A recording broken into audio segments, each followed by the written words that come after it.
मनमोहन सिंह भारतीय राजनीति का वो नाम थे जो बोलते बहुत कम थे, लेकिन जब बोलते थे तो मजबूती से बोलते थे। इस राजनीति ने डॉक्टर मनमोहन सिंह के उन योगदानों को मामूली बना दिया जो देश की आर्थिक प्रगति में क्रांतिकारी साबित हुए।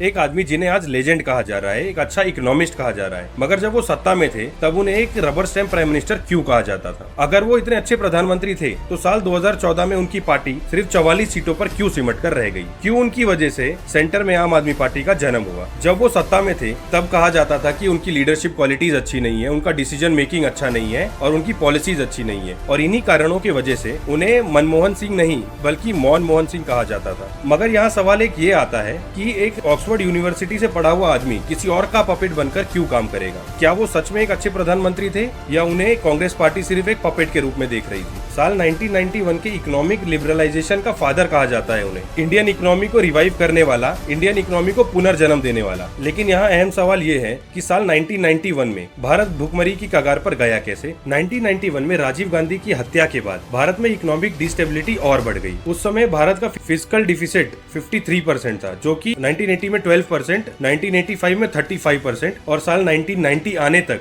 53% हो गया। भारत को उस समय 67 टन सोना गिरवी रखना पड़ा, जिसमें से 47 टन सोना बैंक ऑफ इंग्लैंड, बाकी का बचा हुआ 20 टन सोना यूनियन बैंक ऑफ स्विट्जरलैंड में रखना पड़ा। उसके बदले भारत को केवल $400 मिलियन के फंड्स एलोकेट हुए, और जब फंड्स देने की बारी आई तो IMF ने एक और शर्त रख दी कि आपको अपनी इकोनॉमी ओपन करनी पड़ेगी हमारी कंपनीज के लिए, कि हमारी कंपनीज आपकी कंट्री में आए और वहाँ पे बिजनेस करें। अब आपको क्या लगता है कि उस समय भारत ने अपनी इकोनॉमी ओपन करी, वो एक मजबूरी थी या उनका एक स्मार्ट डिसीजन था? 1990 में भारत का फॉरेन रिजर्व केवल $1.3 बिलियन था और भारत के पास केवल 2 हफ्तों का तेल और खाना बचा था। लेकिन सवाल ये है कि भारत जो आजादी के समय जापान और चाइना से भी आगे था, $1 के बराबर था, वो इस भुखमरी की कगार पर कैसे आया? क्या सच हमसे छुपाया गया या झूठ को सच बनाकर तोड़ मरोड़ कर हमारे सामने पेश किया गया? 1991 में आई भुखमरी की कड़ी हमें 1972 से जुड़ी मिलती है। 1971 वॉर के बाद भारत की इकोनॉमिक अनस्टेबिलिटी और ज्यादा बढ़ गई। उस समय मनमोहन सिंह को 1972 से 1975 के बीच फाइनेंस मिनिस्ट्री में चीफ इकोनॉमिक एडवाइजर बनाया गया। उनका काम था इकोनॉमिक पॉलिसीज बनाना, उन्हें रिव्यू करना और उन्हें इम्प्लीमेंट करना। और सबसे असमंजस की बात तो ये है कि उस दौरान इंदिरा गांधी की सरकार लोगों से 97% तक टैक्स वसूल करती थी। जी हाँ, आपने सही सुना, 97%। 1976 में उन्हें फाइनेंस मिनिस्ट्री का सेक्रेटरी बनाया गया। फंड्स किसको एलोकेट होंगे वो सब उनके हाथ में था, और इसी दौरान उन्होंने भारत को इम्पोर्ट ड्रिवन इकोनॉमी बना दिया। 1982 से 1985 के बीच मनमोहन सिंह को RBI का गवर्नर बनाया गया। RBI के गवर्नर का मुख्य काम है कि वो रिजर्व को मैनेज करे, लेकिन उनके कार्यकाल में भारत का फॉरेन और गोल्ड रिजर्व का ग्राफ तेजी से नीचे आने लगा, और उसी दौरान भारत का एक्सटर्नल डेट यानी कर्जा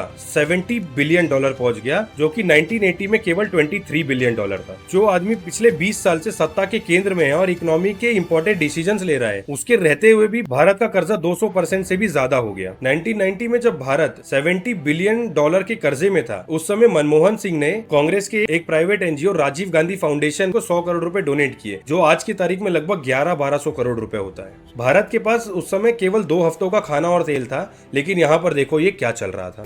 देश के हर व्यक्ति के जीवन को छुआ है, हर व्यक्ति के जीवन में बदलाव लेकर आए, और उनमें सबसे बड़ा फैसला था वर्ष 1991 का वैश्विक और आर्थिक उदारीकरण का फैसला।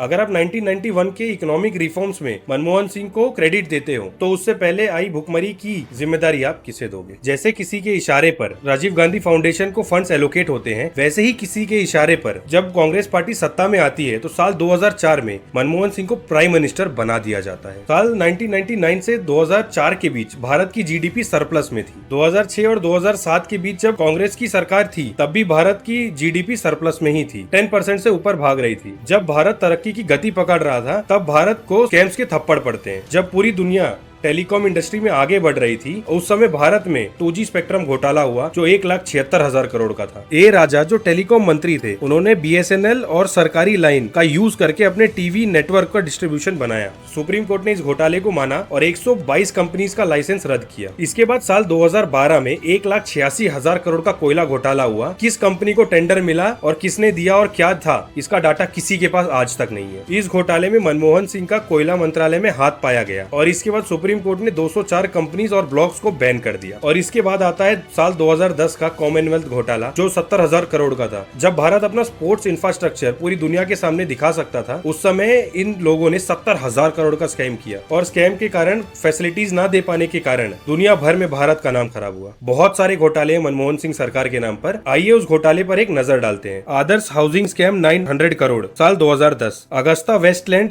चॉपर स्कैम 350 करोड़ साल 2010। Hasan Ali hawala scam 91,000 crore. Cash for vote scandal 1 crore per head दिया गया ताकि यूएस के साथ हो रही न्यूक्लियर डील के खिलाफ वोट दे सके। मदन कोड़ा माइनिंग स्कैम साल 2009 400 करोड़ रुपए। उनकी मौत के बाद जो आज मीडिया उनकी पॉलिसीज और नीतियों की तारीफ कर रही है, उस समय मनमोहन की पॉलिसीज के नतीजे ये थे कि जीडीपी 10% से 4% पर आ गई। उस समय भारत का फिस्कल डिफिसिट 3.2 लाख करोड़ था, यानी घाटा। और उस समय डॉलर के मुकाबले रुपया 42 रुपए से 70 रुपए गिरा। और इन सब बातों को लाइमलाइट में लाने का काम भारतीय जनता पार्टी का नहीं, बल्कि आम आदमी पार्टी का था। आम आदमी पार्टी की राजनीति ही मनमोहन सिंह और कांग्रेस पार्टी को गालियां देकर चमकी। भले बाद में दोनों एक ही रंग में रंग गए, और स्कैम की तो क्या ही बात करें। ये है मनमोहन सिंह की कुछ और उपलब्धियां। फर्जाइल 5 में इकोनॉमी को पहुंचाना, यानी दुनिया की 5 सबसे बेकार इकोनॉमी। इन्फ्लेशन 10% से भी ज्यादा हो गया। जीडीपी 4% से भी नीचे आ गई। 200% से भी ज्यादा कर्जा हुआ। और तो और फॉरेन डायरेक्ट इन्वेस्टमेंट एकदम ही कम हो गया। ये तो मनमोहन सिंह के कुछ फाइनेंशियल ब्लंडर्स थे।